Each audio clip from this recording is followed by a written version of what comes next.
May it please the court, Mr. Ryan, Ms. Arnson, ladies and gentlemen of the jury,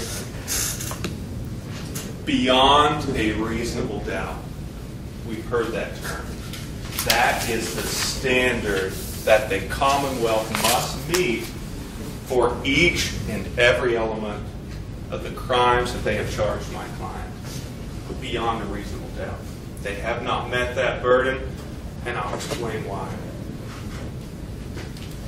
We are operating here in an adversarial system.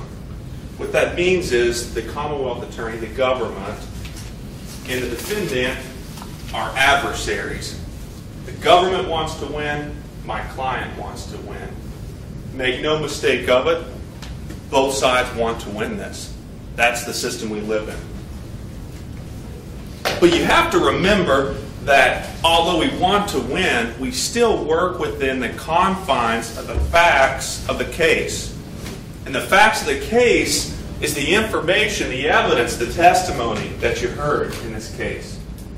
We heard from a number of officers. We heard from both defendants. Heard from a few lab technicians. That's the evidence. The testimony is the evidence. We have a package of cocaine residue. We have a spoon, and we have a map. Those are the other exhibits. In addition to, I believe, the forensic lab report, I believe the Commonwealth put in as well. All of that information goes back into the deliberation room with you. So let's talk about the facts. I want to talk about the facts as alleged by the government. So there's an officer. He's watching an area. And remember, when he's on the stand on direct examination, you were doing surveillance of this house. I was doing surveillance in 1935 Oakland, yes ma'am. When I asked, you were doing surveillance of multiple houses, weren't you? I mean, it wasn't just this house. You were not there for this house. It was for multiple homes, wasn't it? And he came clean, didn't he? He said, you know, I was there for multiple houses. Because remember, on direct examination, the evidence presented is to convince you that my client committed a crime. It's not until I get the opportunity to address you and start pulling out the facts he doesn't want you to hear that we get to explain what this is really about. So what did Officer Kramer tell us? He's the lead officer. He's standing right there, and I marked it so you'll have it back there to see. Standing right there, he's behind a bush. I can see this on TV. He's behind the bush.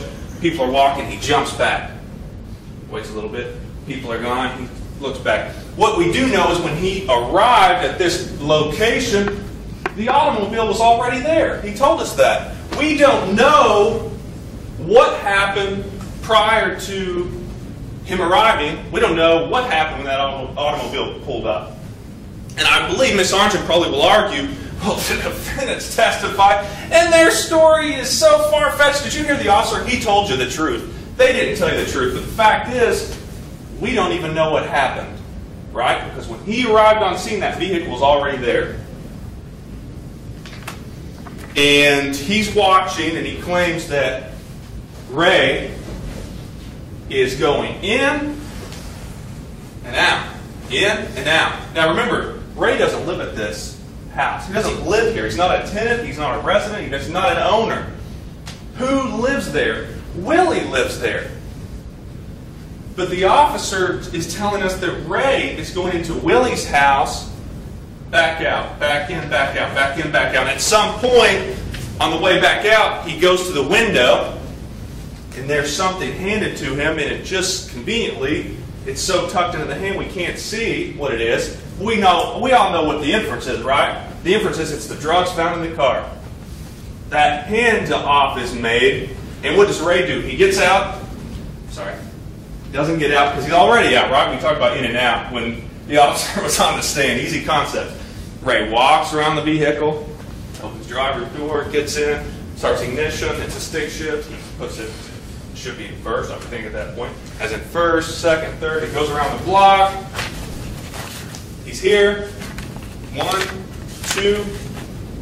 He is in visual contact at all points by Officer Kramer. When he gets here, Officer Kramer loses visual. Officer Schmidt's here with a visual.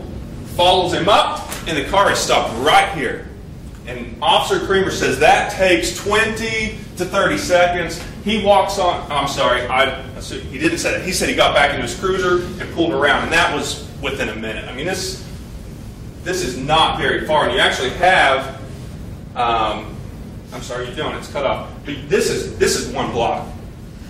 He says he can see this, so he's walking. So when this car's leaving, you know, I'm assuming if he can see here, he's probably came down just a bit so he can see where it's going when he's calling this into his buddy. And his buddy's saying, okay, well, we'll pull this car over. Look, you know, it sounds like it's, yeah, this is definitely something we got to do. So what do? Come up with an excuse, no turn signal. Bam, car stopped. The car stopped, Officer Kramer approaches. Now, Officer Kramer called this in, right? He called it in, so he's approaching this car believing there to be drugs. So before anything actually is found or anything actually happens, he already believes there's probably drugs in the vehicle, because he wouldn't have called it in to Officer Schmidt had he not, and he testified to this much. So when Officer Kramer approaches, he asks identification. I'm Raymond Cleet. Where's your driver's license? Don't have one. They run him. He doesn't have a driver's license. He told you this. I don't expect a not guilty on operating a motor vehicle. He admitted to it. If he commits the crime, he's going to admit to it, and he did here. I'm not addressing the co-defendant on this case. So the officer runs back, pulls my client out of the car, the search begins. Officer Schmidt doesn't really know. You know, he's kind of back and forth with his cruiser and their vehicle. It's kind of my memory of how he addressed it. So he wasn't certain what was going on with the search. But we have Officer Girdler, right? Officer Girdler is an Erlanger officer who is not in the Covington Police Department like all the other officers. He comes in, says, well, took the dog around, the dog hit, and I, being the canine officer, am the one who initiates the search. These other officers know not to just jump into the vehicle. They have to wait on him. So I believe when he tells me that he's the first to get into the vehicle and begin to search, that's probably true, because he explained why he would be the first one to search. So he gets in, opens the driver's door, he tells us he is the individual in the driver's area. He first goes there. Now, at some point, Officer Hartzler also begins the search. I believe it was Hartzler, yes. But what Officer Girdler tells us is that he searches the center console. He searches the driver's seat. He searches under the seat. He searches the side compartments. He searches the area, and he doesn't recover anything. Now, at some point, Hartzler discovers cocaine, a package. And actually, my client believed they thought it was heroin at first, but it ends up being cocaine. And it's in a package, and you'll take that package back with you. They continue searching the vehicle. This search takes a canine, and my client testified he believed the canine to be in the vehicle. And that's, you know, it's not even, it's minute, and it really doesn't matter as to the allegations. But my client, and remember, my client took the stand telling you a story that he knows is different than the officers, right? I mean, he knows because he's in here and he has heard what they have told him. So he's getting on the stand, and he's saying, you know what? I got to tell. I'm going to tell the truth. What happened, and whatever happens, happens. So he gets up there and he tells a different set of facts, including the canine being in the vehicle. And that doesn't even matter. But that's what my client believes he saw, because he's only 10 feet away when they have him standing beside as they're searching. They search, and I think this is consistent throughout. They search probably 10 minutes, maybe even a bit longer. 2 officers and a canine. At some point, Hartzler recovers cocaine from somewhere. We'll talk about where that somewhere might be. Puts it in the seat. He continues his search. Eventually, a spoon is found in the back. Now, the spoon is, look at it and say, well, let's, we've got cocaine resin, we've got a spoon. Let's charge him. Let's charge him. You know, let's just roll these charges out. What's the point? You know, the belief is, the idea is, if we charge him with enough things, eventually this case is going to resolve long before we get here. I'll strike that, Judge. Thank you. And at some point, I'm, you know, hindsight's 20/20, but at some point I believe probably Miss Arngent will stand here and say, this is the perfect crime, right? How do we prove whose it belongs to? There are two individuals, and the drugs are in the center console, and we really don't have any information about that. How do we prove it? Well, guess what? They can't. They can't prove it. That's the point. They want to prove it. They want to charge everybody, but they can't prove if anyone knew the drugs were there or if anyone possessed the drugs. That's the flaw in their case. That's the flaw. So I'm going to go back just a bit. I'm going to talk about I kind of outlined what the facts are. So they do detain my client eventually. He's hauled off to jail. And then here we are 6 months later. So what are the holes in the story that the government has provided? And I say story just about in every trial. If you hear me say story for the government, if you hear me say story for any of the defendants, that's how I address testimony. I don't mean it in a way that it's false, okay? And I think that may come off that way, but their story, what is their perception of the events? What are their allegations? What are the holes in those allegations? First hole, the very first thing has a glaring error. Think about it. Officer Kramer's watching. He claims that my client goes into a residence that he doesn't own, and he comes out, and he goes in and he comes out. If the owner of the vehicle is in the car in front of his house, why is he not going into his home? We know he can walk, we know he can talk, we know he's not under the influence, he's not charged, and he certainly would have been, but why is he not going into his house? And they want to infer and make you believe that drugs were retrieved from this house and brought out. If that's the case, why would he not go into his own home, in his own private area, in his own space to retrieve that? Why would you send some third party, even a lifelong friend, to go in and get your drugs for you? It doesn't make sense. That's not how this works. And I think you need to hold the government accountable for that. That is reasonable doubt number one. So what's reasonable doubt number two? All you need is one to acquit my client. Reasonable doubt number two. If I'm handing someone drugs, I think I would want to do that in a concealed manner. I don't want people seeing me. I know there's people out here watching. I mean, there are lots of cops through Covington. These people know that. So why would I walk to a passenger door, hand somebody drugs when I'm about to get into the vehicle and drive off? That doesn't make any sense. You would have just gotten into the vehicle, handed the drugs over and taken off. I mean, that's what would happen. You wouldn't make it look like there's some drug transaction on the outside the window when you know officers are watching and surveilling all of this area all the time.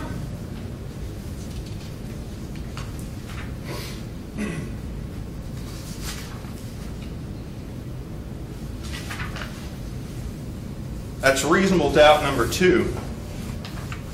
And remember back in voir dire when I talked about this pen?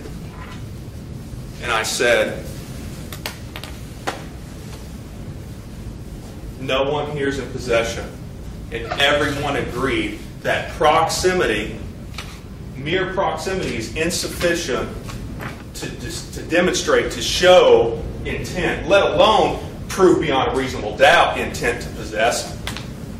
There's no proof that any of you have possessed this when I set the pen down. Just like there's no proof that my client possessed the cocaine that was found. But why this whole transaction? Why this whole theory? Why would Officer Kramer make it up? Mr. Ryan's accurate. I don't think that Officer Kramer is coming in here to just deceive everyone. I really don't think that. But I believe that after you've been, and he told us, he stops a lot of people on a regular basis. A lot of people. And he told us that he issues citations and he prepares Kuiper's reports so that he can go back and look at those should he need to in trial. Right? He doesn't have an accurate memory of what the events were. When you have pulled over hundreds and hundreds and hundreds of individuals for similar things, it's difficult to parse out what happened here and what happened there. There was no evidence in his reports that that's what he saw, but that's what he remembers seeing.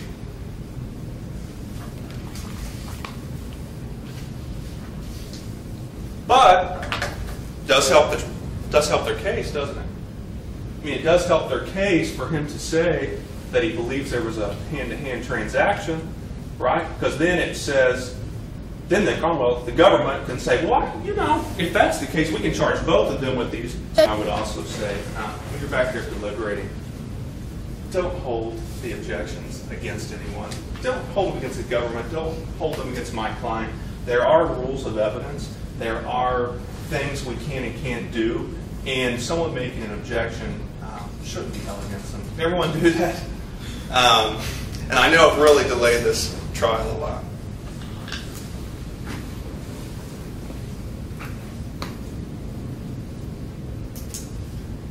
Just let me gather my thoughts. So, the allegation or the testimony that Ray handed something, presumably drugs, to Willie while he's in the car and he goes around, that's reasonable doubt number 2. If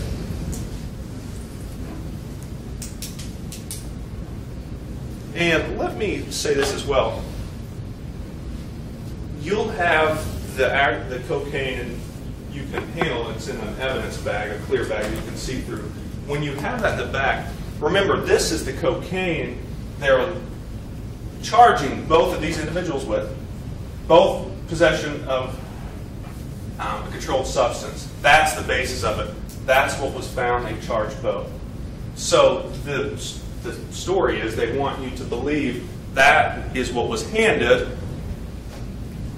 My client goes around, and that's what's found. And ask yourself, and you know, Miss Arns made a good point during voir dire.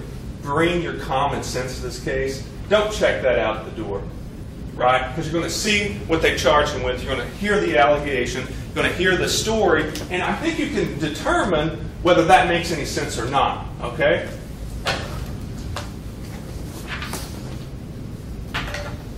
So let's talk about the spoon.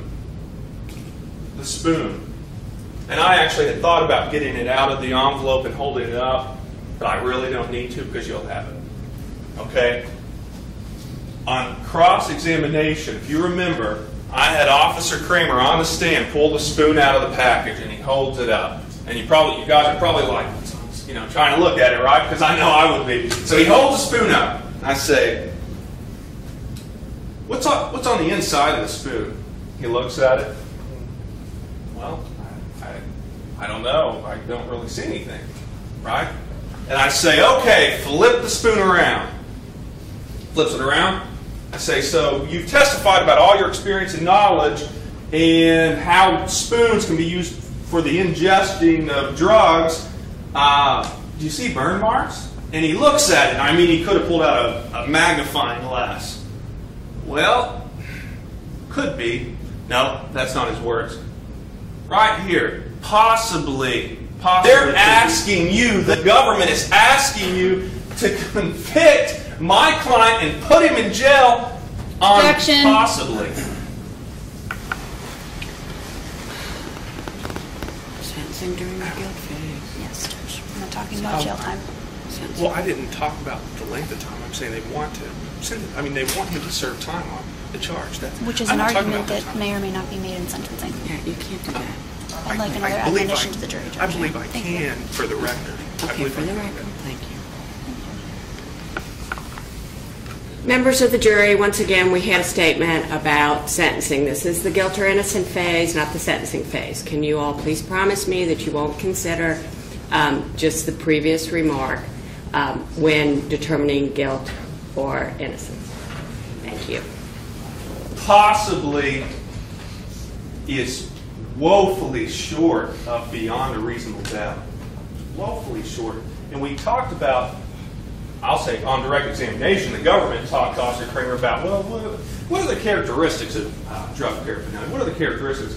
You know, Could be other items from drug use around it. Could be packaged. Could have drugs around it. All of those things. I mean, really none of that existed, did it? It's a spoon in the back seat pouch of the driver's seat, and it's pulled out and it's by itself and it doesn't really have anything on it. You'll see it. And the funny thing about that spoon, and I know some of you jurors caught it, when my client's telling you what he knows about the spoon, Miss Arnzen actually pulls it out and she looks at it and she puts it back in, and we don't see that spoon again, do we? Did she get up here and say, well, here's the spoon, you say that this is what happened to it, and didn't hear any of that. That's telling of their case. That spoon really is telling of this entire case. It really is atrocious and a tragedy.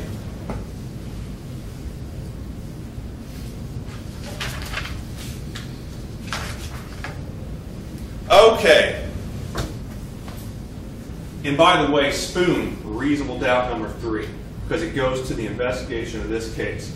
Let's talk about the cocaine. Where is the cocaine, right? Because I would want to know where the cocaine is found.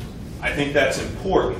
When you have a small package of cocaine residue and you charge 2 individuals in a car and both of those individuals deny that it's theirs, I believe, and the car doesn't belong to either of them, might I add, although my client did testify he did have access to it along with a number of other individuals even that morning, I would want to know exactly where that brown bindle is found, where that cocaine residue is found in the vehicle. It's mighty important, right? Because exercise dominion and control, that's possession here. This is a constructive possession case. Exercise dominion and control. Where is this cocaine residue found? Well, and I bet you're probably about as confused as I am. Because at first, Officer Kramer, he says a couple of different things, right? He tells us in his testimony that it's in the center console. And we went through the whole process of what does in mean. Then at some point, there's testimony. And I think, this was one of the officers, it was either Hartzler or Kramer. They talk about it being underneath an emergency brake. And then they talk about it being, there being a crevice somewhere around the center console, which when I hear console, I'm thinking the thing that pops up and you put stuff in. And it's in the crevice. But I do know that when Officer Schmidt pulled the vehicle over and Officer Kramer came up, what does an officer do? They look into the vehicle, they don't see cocaine. I mean, the Commonwealth, the government wants you to believe this cocaine is really just kind of here. It's just out. I mean, you know, the government made a point to try and attempt to argue that will attempt to argue that this guy has a stick shift. He must be looking down. If he's looking down, he could see the drugs. So their theory is that the drugs are just here in plain sight. The officers didn't see it. And if you think those officers wouldn't have seen that and said, hey, what is that? Then I've probably got a bridge to sell you. And I'm not trying to... I know that you're a smart jury, you're an attentive jury, I'm not poking fun or making light of this, but that really is pretty much the case here. So we have reports, we have conflicting reports. When I'm charging Willie, I'm going to put in his report, it was found in the passenger compartment. When I'm charging Ray, who's the driver, it's in the center console, right? When I'm testifying, I'm trying to clarify and clear it up. I don't think I understand where it is. And when I asked him, do you have a camera? Do you have access to a camera? Yeah, I have a camera. I have access to a camera. Did you think about taking a picture? Right? A picture. Picture. I have 500 pictures on my phone. You guys probably do too. It's not holographic CSI type of technology to take a picture where the drugs are found. And we don't even have that much. And what about the chess game? We saw some portions of that. Officer Kramer testified, they're about to conduct the search. Off it goes, and here we are. We don't see anything about this search. And all the conflicting testimony of the officers, well, I think I was in there first. Well, I'm not really sure when he found it. I don't know when I really knew. Maybe 5 minutes, maybe 10. It's too confusing. You can't convict my client on this level of confusion when at the very least a very basic, simple type of investigative technique use would have solved all this. A couple of pictures, a chest cam. I mean, it would have helped, wouldn't it? As opposed to all these officers who can't really remember because this is 6 months ago, and this is hundreds of individuals they pulled over ago.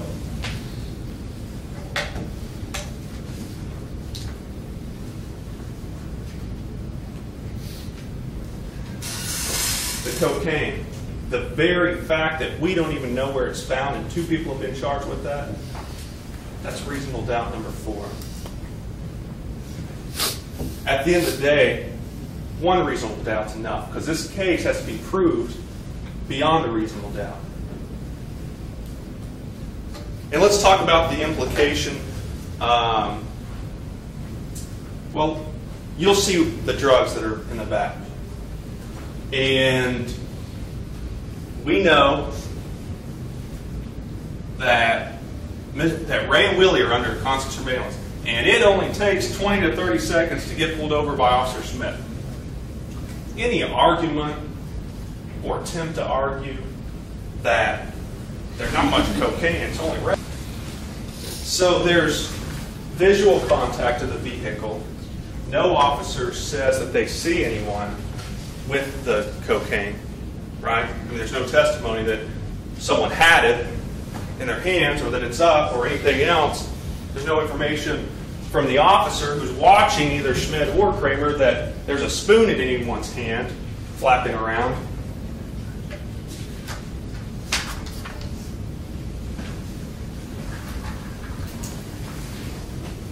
That's reasonable doubt number 5. Let's talk about the search. And I kind of alluded to this earlier.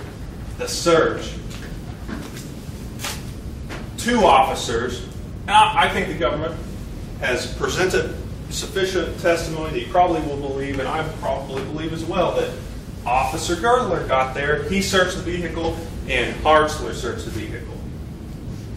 And my client testified he believed the dog was in the vehicle at some point for a couple of minutes. It takes those officers 10 minutes at least, based on all the testimony, and I'm kind of wrapping it all together, 10 minutes to search.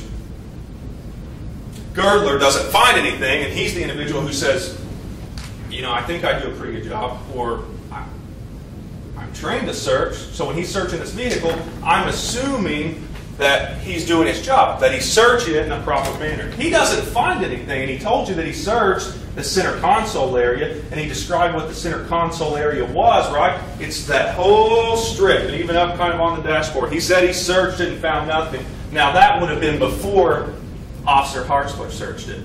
So the argument the Commonwealth is going to make is that this is just out, sitting out, and my guy could have just seen it, and Willie could have just seen it. It just doesn't make sense based on the facts. Now, remember, this is not evidence. Closing arguments is not evidence.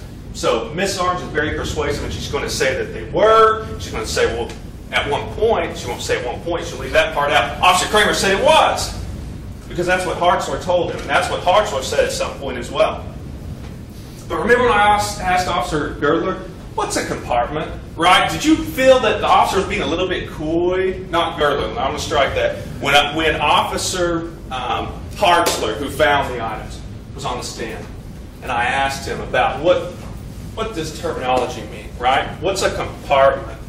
What's center console? Did anyone get the feeling that he was a bit coy, that he was a little bit taken aback, a little bit evasive on his answer to all of those?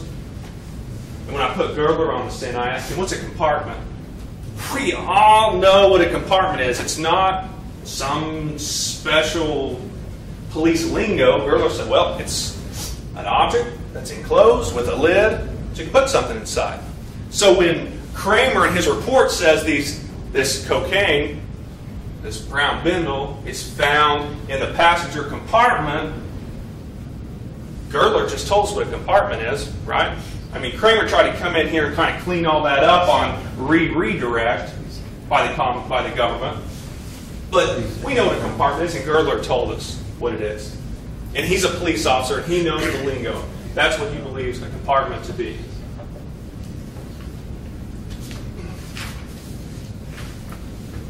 the evasiveness in answering and responding to questions is reasonable doubt. Because when someone's evasive, it shows when they're evasive, when they're not forthcoming, it shows they're holding back, they're hiding something. I don't know what it is, but that's what that means. That's what that tells me. Evasiveness. Remember that when you go back.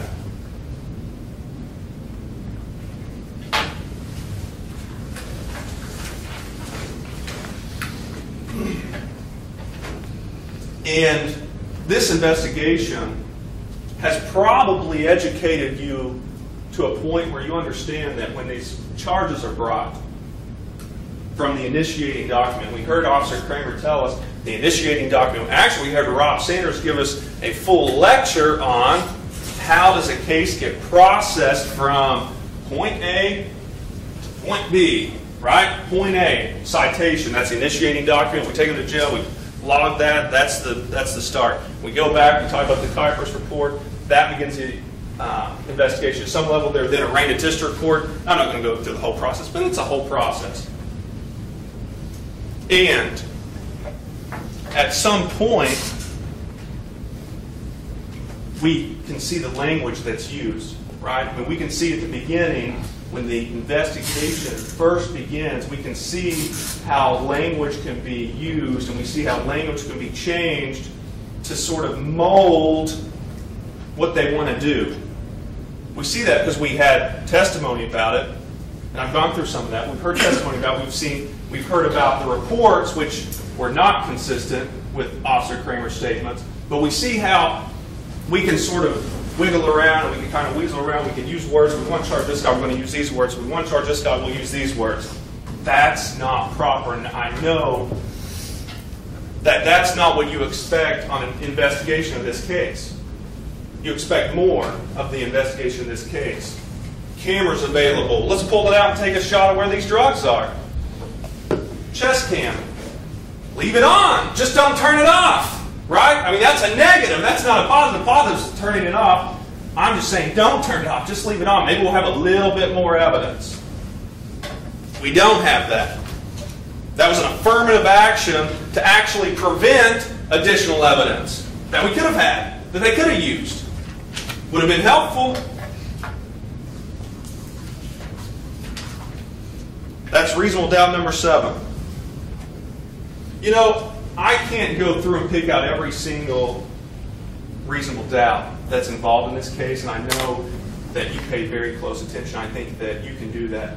I'm just kind of hitting on the highlights, giving you the cliff notes on the fallacies, the problems, the inconsistencies in the government's story in which they brought charges against my client.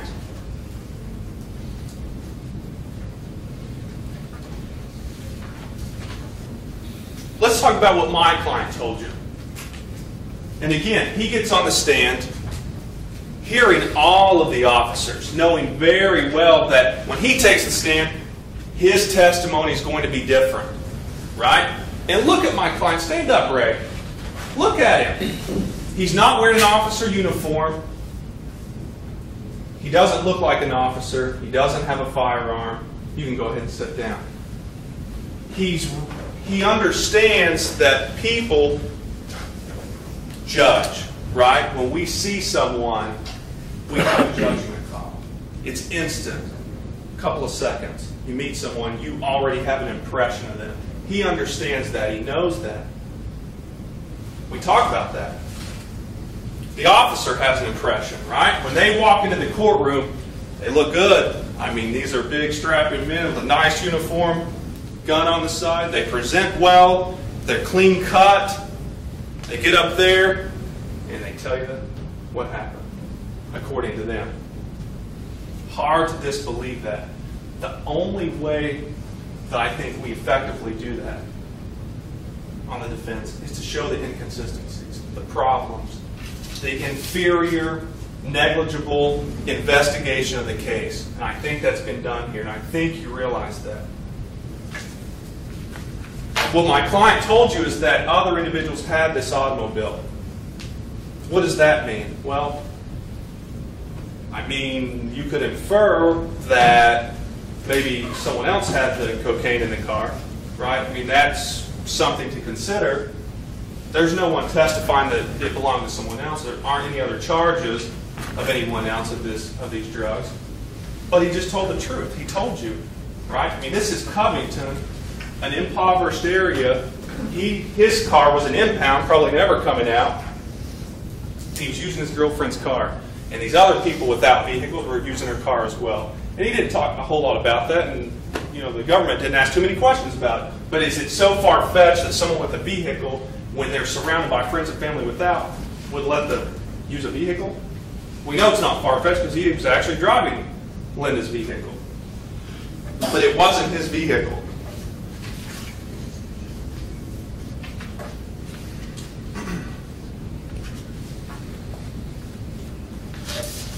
At the beginning of the case, I mean the very beginning, during voir dire, when you came in and we talked a bit, and I told you that our Constitution has established certain principles, right? That holds true even today. So if you walk out of this courtroom to deliberate, you may say to yourself, I've never had cocaine in my car. Or you may think all kinds of thoughts. I'm not in anyone's head, so I don't know what you're thinking. But you may walk out and say, he probably did it. I don't think he did. But even if you have that thought, remember, that's not the standard. Beyond a reasonable doubt. One thing, Joe, you're going a little long. Matt only went about 15 minutes. We're at over an hour with defense counsel. Defining reasonable doubt I didn't define it. probably is not enough. It's higher than that. It's beyond a reasonable doubt. There's no comparison. Thank you, Joe. Just, even if you think that's not it, the standard's beyond a reasonable doubt. Beyond a reasonable doubt. I think at the end of the day, when you have considered the investigation and you've considered the facts and you've considered all the inconsistent testimony and the lack of an investigation and the drugs, this residue that's charged on both of these individuals, and the spoon, I don't even have to talk about the spoon. You'll take the spoon back and you'll laugh. At the end of the day, I'm asking you to find Raymond Cleet not guilty of possession of a controlled substance in the first degree and possession of drug paraphernalia. Thank you.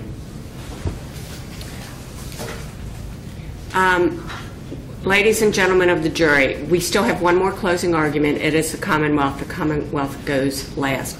I just want to ask you if you think, and it's going to be at least a half an hour, I would think, maybe 45 minutes. So would you like a comfort break before we begin? Yes. Okay.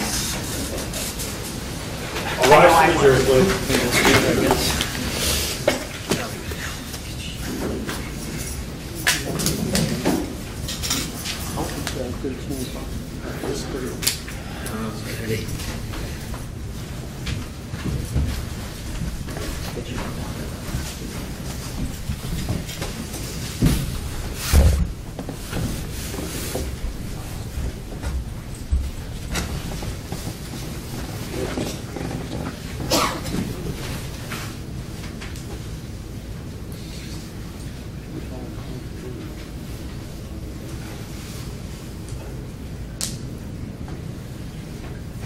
Okay.